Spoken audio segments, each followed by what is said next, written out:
Bismillahirrahmanirrahim. Assalamualaikum warahmatullahi wabarakatuh. Yang terhormat dosen penguji UGIM.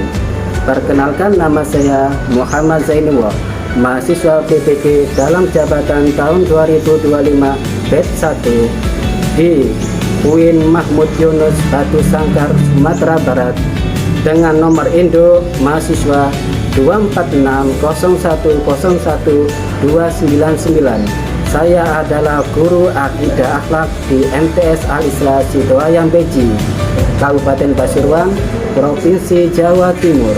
Hari ini saya akan melaksanakan uji kinerja mata pelajaran akidah akhlak kelas 7 dengan tema riya dan nifaq. Selamat menyaksikan.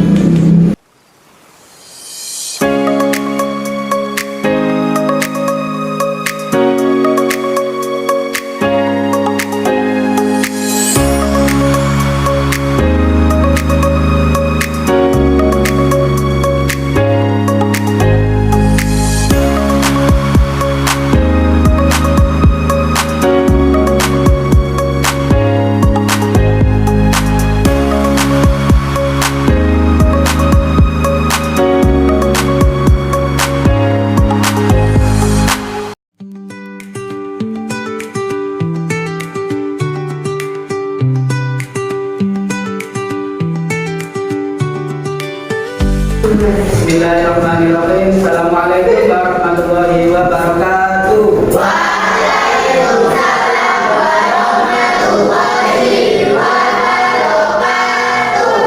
Selamat pagi semuanya. Pagi. Yes. Sebelum kita melaksanakan pembelajaran, marilah kita membaca doa. Membaca doa mulai.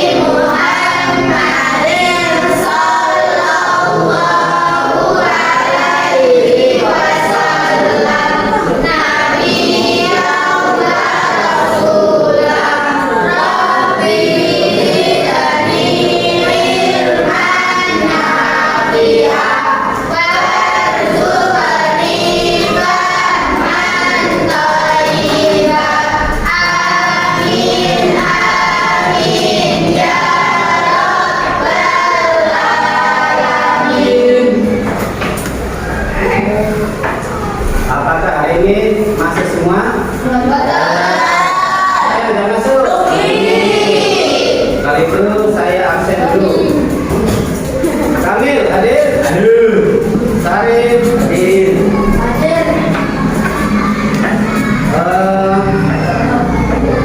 Seperti biasa, kita sebelum pembelajaran dimulai, marilah kita membaca surat-surat pendek. Kita membaca surat Al-Maun.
Sebelum kita melakukan pembelajaran untuk meningkatkan nafsu kepada negara, marilah kita menyanyikan lagu Indonesia Raya. Semuanya berdiri.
Diharap duduk kembali.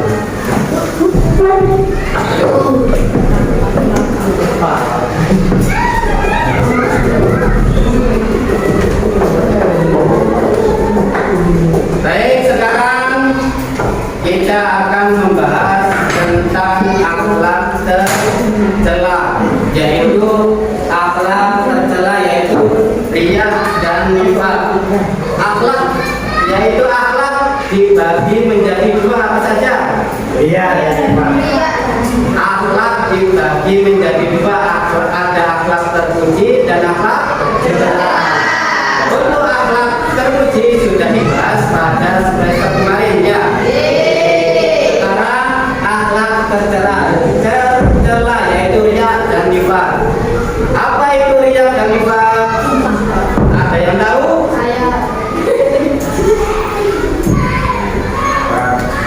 Sebelumnya marilah kita baca tujuan pembelajaran hari ini. Yang pertama adalah memahami perilaku tercela dan dua,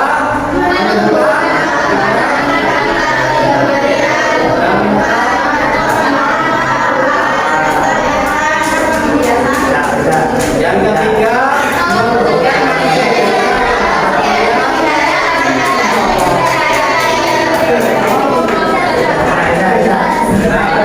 adalah tujuan pembelajaran hari ini.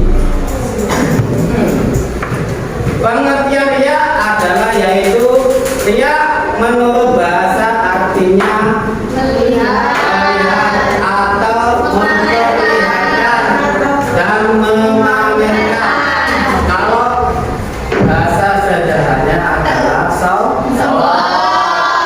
contoh kemarin seorang anak saya, laku di sepeda motor limo, itu namanya akhlak sombong atau riya. Akhlak tercela adalah akhlak yang tidak boleh kita lakukan. Riya menurut istilah adalah memperlihatkan atau memamerkan, baik itu barang ataupun perbuatan baik. Contoh, kalian sholat mulai jam 7 sampai subuh. Tadi malam sholatnya mulai jam 7 sampai subuh. Sampai cerita kepada teman-teman kalian. Padahal itu akhlak baik, tetapi kalian perlihatkan, itu namanya sombong. Kemudian orang yang beramal dengan riya, amalnya tidak diterima oleh Allah dan tidak dapat pahala. Riya dan sum'ah sama-sama akhlak tercela yang harus dihindari. Jadi sebagai seorang muslim, kita harus menghindari akhlak tercela dan jangan sampai melakukan akhlak-akhlak tercela seperti sombong, kemudian pamer, tambahkan ya, itu ya, pamer dan sombong. Macam-macam riya ada dua, yaitu riya jali dan riya khafi. Riya jali yaitu ibadah atau kebaikan yang sengaja dilakukan depan orang lain dengan tujuan tidak untuk mengagungkan Allah. Nah, ibadah yang baik seperti tadi, contohnya sedekah, diperlihatkan kepada orang lain, tetapi tidak untuk diniatkan kepada Allah. Kemudian diperlihatkan kepada orang lain untuk mendapat pujian. Itu namanya riya jali. Kemudian riya khafi, yaitu melakukan ibadah atau kebaikan secara tidak terang-terangan, tetapi dengan maksud agar ia dihormati. Melakukan perbuatan baik dengan tidak terang-terangan. Contoh, sampai sedekah poin. Tetapi kalian diceritakan kepada orang-orang lain agar mendapat itu namanya kemudian contoh ria dalam bersedekah dalam keadaan ramai agar dilihat manusia atau mendapat pujian dari manusia. Sedekahnya di tempat ramai agar mendapat pujian. Yang kedua, lihat dalam kegiatan, semangat dalam menjalani kegiatan di rumah, sekolah, atau lingkungan hanya ingin dipuji manusia. Menjalani kegiatan di rumah atau di sekolah untuk mendapat pujian. Jadi kegiatannya hanya untuk ingin dipuji oleh orang lain. Yang ketiga adalah riya dalam penampilan. Contoh, sampean ada ya sekolah ya, singkuanten sisiran berpagi ya dipuji oleh teman-temannya. Kalau yang cewek dipuji, laki-laki kalau laki dipuji. Jadi jangan sampai melakukan perbuatan riya. Pengertian sekarang nifaq. Nah, setelah akhlak tercela ria atau sombong, sekarang kita membahas pengertian nifaq. Nifaq dalam bahasa berasal dari bahasa Arab, menyembunyikan sesuatu di dalam hati, pura-pura dalam agamanya. Sedangkan secara istilah sikap yang tidak menentu. Menurut istilah adalah sikap yang tidak menentu karena menyembunyikan kekafiran di dalam hatinya dan menampakkan keimanan dalam lisannya. Maksudnya apa? Contoh, seorang muslim tiap harinya berpakaian seperti seorang kiai, kemana-mana buat tasbih ya. Tetapi di luar itu atau di luar lingkungannya padahal ya seorang penjahat atau seorang pencuri, itu namanya menyembunyikan kekafirannya agar terlihat sebagai seorang yang baik. Itu namanya nifaq. Macam-macam nifaq, yaitu ada dua. Yang pertama nifaq i'tiqadi, menampakkan sifat-sifat Islam namun hatinya menyimpan kekufuran atau kebencian terhadap Islam, seperti mendustakan sebagian atau semua ajaran Rasulullah Shallallahu Alaihi Wasallam. Jadi tiap harinya menyiarkan agama Islam sesuai ajaran Rasulullah, tetapi di dalam hatinya beliau tidak suka dengan ajaran Rasul. Kemudian yang kedua ada nifaq awali, melakukan sesuatu yang merupakan perbuatan orang munafik. Ya, contoh cerita kepada temannya, begini, aku tadi malam berbuat baik atau sedekah, padahal dia tidak pernah melakukan perbuatan tersebut. Aku tadi malam saya sholat tahajud sampai 100 kali, padahal dia tidak pernah sholat tahajud. Itu namanya nifaq amali. Ya. Kemudian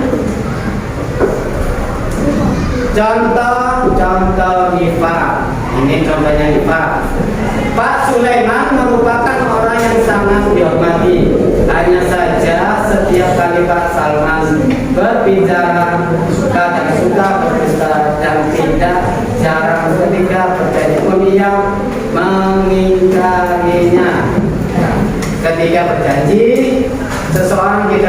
Jadi harus ditepati, jangan sampai Yang ketiga nih, seperti contoh Pak Salman ini, dia berjanji kepada seseorang tetapi dia mengingkarinya. Dalil-dalil larangan riya dan nifaq yaitu Bismillahirrahmanirrahim. La yaqbalu azza wa jalla amalan fihi mithqalu dzarratin min riya. Artinya, tolong dibaca Sarif. Tidak akan menerima amal yang terdapat unsur riya di dalamnya, walaupun riya itu hanya sebesar zarah. Nah, artinya Allah tidak akan menerima amalan yang terdapat unsur riya di dalamnya, walaupun riya itu hanya sebesar zarah, sekecil zat yang paling kecil di raya. Kemudian yang kedua yaitu dalam surat Al-Maun ayat 4 dan 6. Bismillahirrahmanirrahim. Wailul lil musallin alladzina hum an salatihim sahun alladzina hum yura'un. Maka celakalah bagi orang-orang yang sholat, yaitu orang-orang yang lalai dalam sholat, orang-orang yang berbuat riya. Itu adalah dalil larangan riya dan nifaq. Kesimpulannya adalah pada pembelajaran ini tentang riya dan nifaq. Riya dan nifaq merupakan perbuatan tercela. Setiap muslim wajib menghindari perilaku riya dan nifaq agar selamat di dunia dan di akhirat. Kemudian dampak negatif dari nifaq yaitu tidak mendapatkan kepercayaan dari orang lain, dijauhi dari berbohong. Kemudian membuka pintu fitnah. Jadi riya dan nifaq itu membuka pintu fitnah, kabar-kabar yang tidak baik, dapat mencoreng nama baik diri sendiri, keluarga dan orang lain. Dan terakhir ditempatkan di neraka jahanam di akhirat kelak. Jadi seseorang yang selalu berbuat riya dan nifaq, dia akan ditempatkan di neraka jahanam. Ada yang tidak paham? Sudah mengerti? Untuk menambah wawasan dan pengetahuan, kalian membagi kelompok untuk berdiskusi. Per kelompok dibagi menjadi 5 anggota ya.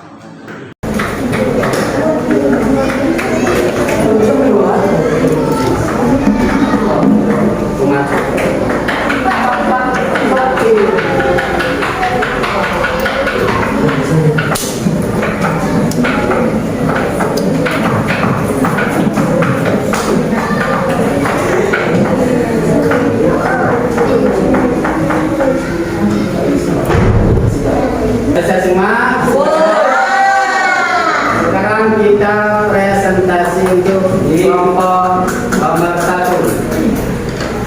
Maju kelompok nomor 1. Ya, umaraya.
mendemonstrasikan hasil diskusi kami. Dapat lagi perbuatan liar dan nifak baik di dunia ini maupun nanti di akhirat, dan juga cara-cara yang perlu ditempuh dalam rangka menghindari perilaku liar dan nifak. Dapat perbuatan liar di dunia, kekecewaan dan kegelisahan ketika tidak mendapatkan pujian atau pengakuan yang diharapkan. Pelaku dia akan merasa kecewa dan gelisah. Mereka akan terus mencari validasi dari orang lain. Lemahnya iman, ketergantungan pada pujian manusia dapat melemahkan iman seseorang karena fokus ibadahnya bergeser dari mencari ridha Allah, mencari perhatian manusia. Dampak perbuatan liar di akhirat, penyesalan yang abadi di akhirat. Orang-orang yang berbuat dia akan sangat menyesal karena amal ibadah dan mereka melakukan di dunia sia-sia dan tidak memberikan manfaat apapun, dipermalukan di hadapan.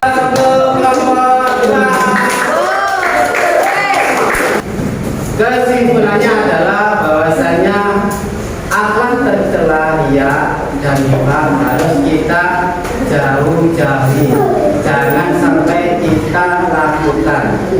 Tetap tebar kebaikan, selalu tolong menolong, giat belajar, tetap semangat.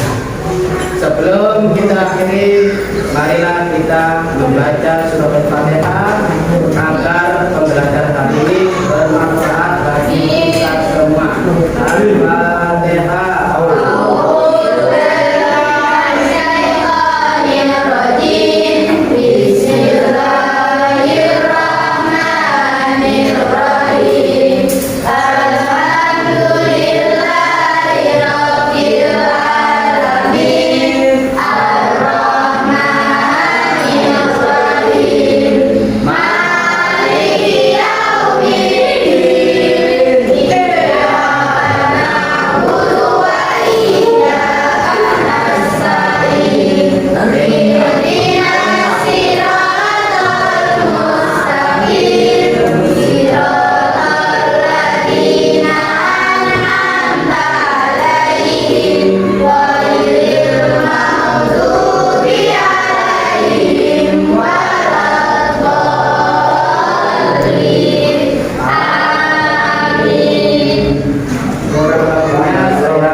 Assalamualaikum warahmatullahi wabarakatuh.